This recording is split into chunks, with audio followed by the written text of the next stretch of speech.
We all know the experience of shame, to have our spirits weighed down, to have our joy crushed. And it's in those times of shame that oftentimes we feel like we're unworthy of love.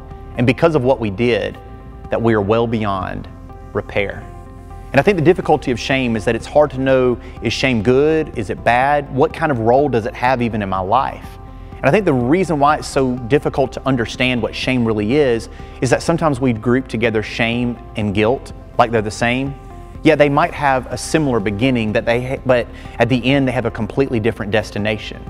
For instance, guilt focuses on the what. Shame focuses on the who. Guilt says, I made a mistake. Shame says that I am a mistake.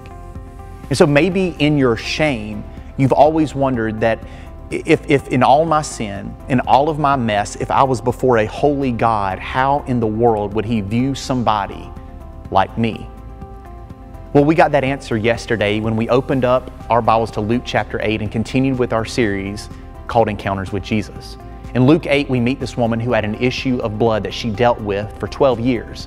And because of this issue of blood that she had, that for 12 years she wasn't able to go to the temple and worship. For 12 years she was laying in the shadows, staying away from everybody. And I want you to understand that was just as much her choice as it was everybody else's. She didn't want to be seen. And so she had heard that Jesus was coming by, and so she touched the hem of His garments. Now that may not seem like a big deal to us, but during this day, for somebody like her that was unclean, to touch the hem of a garment of a rabbi could have meant for her death. But she was ready to take this risk.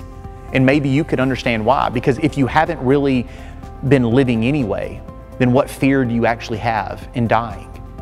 And so then Jesus looks at this woman in Luke chapter 8, makes a point to say that when Jesus was looking at her and when she was exposed before this crowd after she came out of the shadows, she was trembling. She was scared. She was nervous. Am I going to die? What are people going to think of me?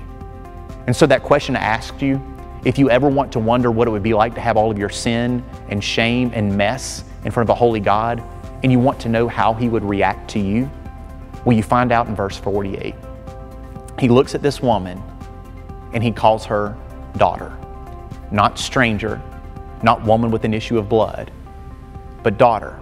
And that was the only time that Jesus actually used that word to describe somebody in all of the Bible. And so yesterday we talked about if we could be like this woman, in order to experience healing from our shame, we have to move the focus from maybe what we've done to who Christ is. And the pathway to doing that is, number one, we have to be restored back to a loving community. I mean, you have to wonder that if Luke wrote this like we know he did, and then he also, of course, wrote Acts, if maybe he put her in this text to maybe show this woman that had this issue of blood is now a member of the church in Jerusalem. She was restored back to that loving community. As the Bible says, she went on her way in peace. But the second thing that we talked about is that we have to be people that allow our heads to be lifted by God. Psalm 3 describes that, and in that text it shows us that the way our head is lifted, we go from in the shadows to walking out in peace, begins with new identity. That we all want, to not be called maybe by the sin of what we've done, and that begins when we understand that we have been given a new identity in Jesus Christ. But the third thing that we mentioned is that if we are carrying some sin, some kind of weight, and this was the action step, and what we wanted you to focus on this week is that if there is something you've been dealing with maybe from the past or maybe in the present, is you have to come out of the shadows. And so maybe for some of you yesterday, it was to walk down that aisle, that where I'm standing at right now, and to receive the prayers, the love, the support from our Madison family. Or maybe for some of you, as you walked to the very back of that auditorium, you met with one of our shepherds and let them pray for you. Or maybe for some of you, what it's going to be is to go up to that person that you did something wrong to and to confess that sin. Maybe for some of you, what it is that there's something that you haven't confessed that you know you need to. Because Proverbs 28:13 says, whoever conceals their sins, they won't prosper.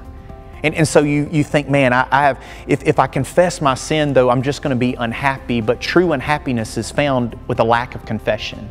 And so maybe that's what you need to do this week, is to confess that sin.